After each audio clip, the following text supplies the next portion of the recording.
بسم اللہ الرحمن الرحیم۔ اسلامی وظائف چینل کے تمام ناظرین کو خوش آمدید۔ ناظرین، اللہ تعالی نے اپنے تمام انبیاء کرام کو ساری زندگی شرک اور گمراہی اور رسوم جاہلیت سے محفوظ رکھا، چنانچہ تمام ہی انبیاء کرام اپنی نبوت اور رسالت سے پہلے بھی اپنے خاندان و قبیلے اور قوم کے صالح ترین انسان قرار پائے۔ حضرت ابراہیم علیہ السلام یا حضرت یوسف علیہ السلام کے واقعات سے ظاہر ہے، اسی طرح نبی آخر الزماں حضرت محمد مصطفیٰ صلی اللہ علیہ وآلہ وسلم بھی اپنی نبوت و رسالت سے پہلے اپنے لڑکپن اور دور جوانی میں شرک اور بت پرستی اور تمام مراسم شرک سے بالکل پاک اور منزہ رہے۔ آپ صلی اللہ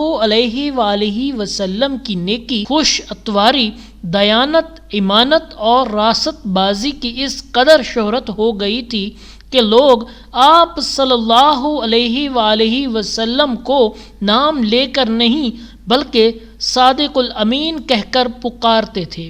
جیسا کہ ابن حشام کی روایت میں ہے کہ پس رسول اللہ صلی اللہ علیہ وآلہ وسلم اس حال میں جوان ہوئے کہ اللہ تعالی آپ صلی اللہ علیہ وآلہ وسلم کی حفاظت اور نگرانی فرماتے تھے اور جاہلیت کی تمام گندگیوں سے آپ صلی اللہ علیہ وآلہ وسلم کو پاک اور محفوظ رکھتے تھے، اس لیے کہ اللہ تعالی کا ارادہ یہ ہو چکا تھا کہ آپ صلی اللہ علیہ وآلہ وسلم کو نبوت و رسالت اور ہر قسم کی عزت و کرامت سے سرفراز فرمائے، یہاں تک کہ آپ صلی اللہ علیہ وآلہ وسلم مرد کامل ہو گئے اور مروت و حسن و خلق، حسب و نسب، برادری، راست بازی اور صداقت اور امانت میں سب سے بڑھ گئے اور فحش و اخلاق زدیلہ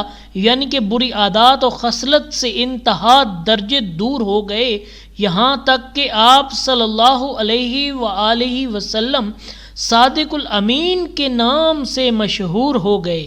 حضرت زید بن حارث رضی اللہ تعالی عنہ فرماتے ہیں کہ زمانہ جاہلیت میں جب مشرکین مکہ بیت اللہ کا طواف کرتے تو اصاف و نائلہ جو کہ دو بتوں کے نام ہیں ان کو چھوتے تھے۔ آپ صلی اللہ علیہ وآلہ وسلم نے ایک بار بیت اللہ کا طواف کیا، جب ان بتوں کے پاس سے گزرے تو ان بتوں کو چھوا اور آن حضرت صلی اللہ علیہ وآلہ وسلم نے مجھ کو ان بتوں کو چھونے سے منع کیا۔ میں اپنے دل میں کہا کہ دیکھوں تو صحیح کہ چھونے سے کیا ہوتا ہے، اس لیے دوبارہ ان کو چھوا۔ آپ صلی اللہ علیہ وآلہ وسلم نے پھر ذرا سختی سے منع کرتے ہوئے فرمایا کہ تم کو منع نہیں کیا تھا؟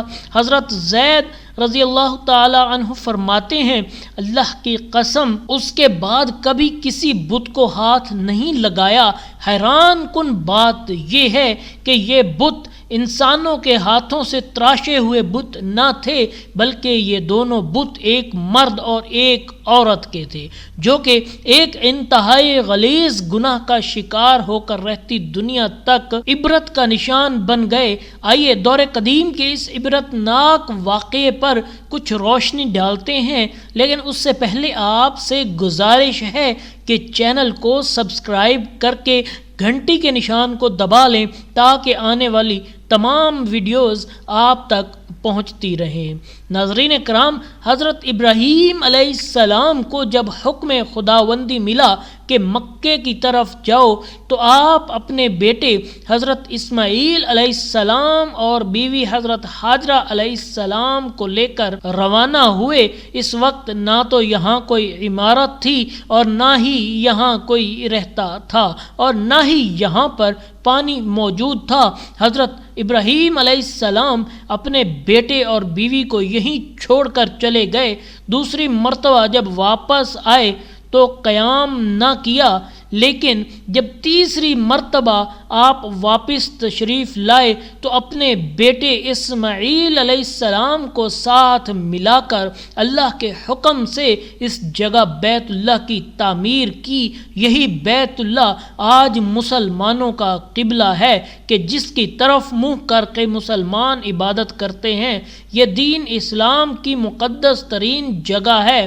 صاحب حیثیت مسلمانوں پر زندگی میں ایک مرتبہ بیت اللہ کا حج کرنا فرض ہے۔ یہ اس لیے ہے تاکہ مسلمانوں کو حرمت کعبہ سے آگاہی ہو اور وہ دل و جان سے اس کا احترام کریں، اس کے بے مثال مقام و مرتبے کو سمجھیں، ہر موقع پر اس کی حرمت کے تقاضوں کو ملحوظ نظر رکھے اور کوئی ایسی مذموم حرکت نہ کرے جو اس کی حرمت و عظمت کے منافی ہو۔ اسی وجہ سے گزشتہ ادوار میں جن افراد نے اس کی حرمت کو پامال کیا یا اس کی کوشش کی تو قدرت کے نظر نہ آنے والے ہاتھوں نے انہیں مروڑ کر رکھ دیا اور اس طرح شکنجے میں کسا کہ وہ عبرت کا نشان بن کر رہ گئے۔ ابرہہ اور اس کے ہاتھیوں کا حشر قرآن پاک میں بھی مذکور ہے۔ اس کے علاوہ کتب اور احادیث و تاریخ میں ایسے کئی واقعات ملتے ہیں جن سے حرمت کعبہ کی پرواہ نہ کرنے والوں کے عبرتناک انجام کا پتہ چلتا ہے۔ ان میں سے سب سے عبرتناک مثال اصاف اور نائلہ کے بتوں کی ہے۔ ان کا قصہ یہ ہے کہ دور جاہلیت میں اصاف قبیلہ بنی جرہم کا ایک شخص تھا جس کا پورا نام اصاف بن یالا تھا اور نائلہ ایک عورت تھی، اس کا پورا نام نائلہ بنت زید تھا، یہ بھی جرہم قبیلے سے تھی۔ قبیلہ جرہم وہ قبیلہ تھا جو سب سے پہلے مکہ میں آ کر آباد ہوا، سو یہ قبیلہ بیت اللہ شریف کے اطراف میں ہی رہا کرتا تھا، لیکن بعد میں شکست خوردہ ہو کر یہ یمن میں جا بسا۔ اب یہ دونوں یعنی اصاف اور نائلہ یمن میں ہی رہا کرتے تھے، ان کے بیچ ناجائز تعلقات تھے۔ ایک مرتبہ قافلے کے ساتھ حج کرنے دونوں مکہ آئے۔ یہ اس اثنا میں کعبہ میں داخل ہوئے کہ یہاں کوئی اور موجود نہ تھا اور اس تنہائی سے فائدہ اٹھاتے ہوئے ان دونوں نے خانہ کعبہ میں بد فعلی کا ارتکاب کیا۔